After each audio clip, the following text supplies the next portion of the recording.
Most people believe that to get rich, you must work harder, move faster, and outperform everyone around you.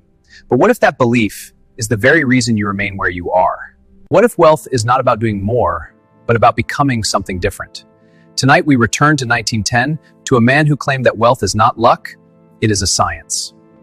Over a century ago, a quiet thinker published a small book with a bold claim: if you follow certain laws, you will become rich. Not maybe, not possibly, but certainly. Please welcome Mr. W.D. Wattles.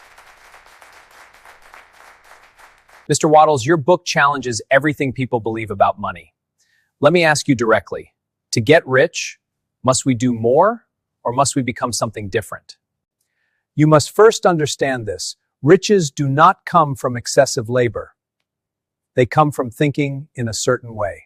Men believe that effort alone creates wealth, but many labor endlessly and remain poor. Why? Because they act from competition. And competition belongs to the old order.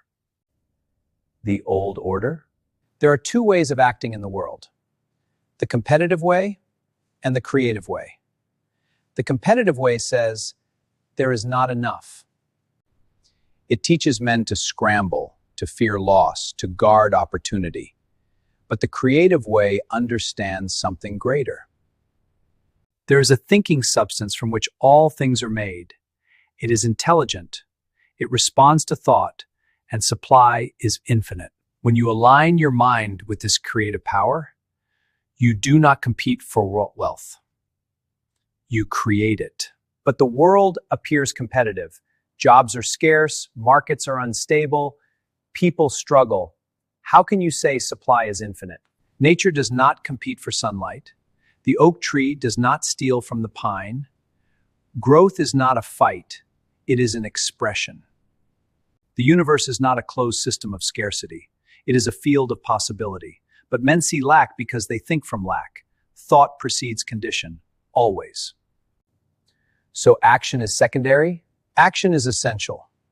But action without the certain way of thinking is scattered effort. You must hold a clear and definite vision of what you desire. Believe that it is already forming. Feel gratitude before you see evidence. And act every day in a way that moves you forward without doubt. Doing follows being. When you become a person who thinks from abundance, your actions become powerful. Many people set goals. Many people visualize, yet they do not become rich. Why? Because they mix faith with fear. They visualize in the morning and worry in the afternoon. They declare abundance and act from anxiety.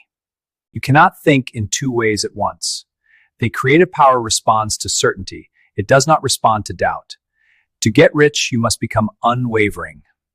If you had to reduce your entire philosophy to one transformation, what must a person become?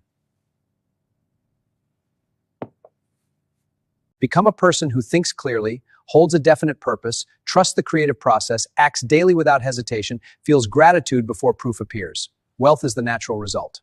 So perhaps the real question was never, how do I get rich?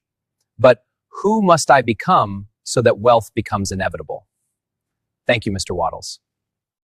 The science is simple. Few follow it.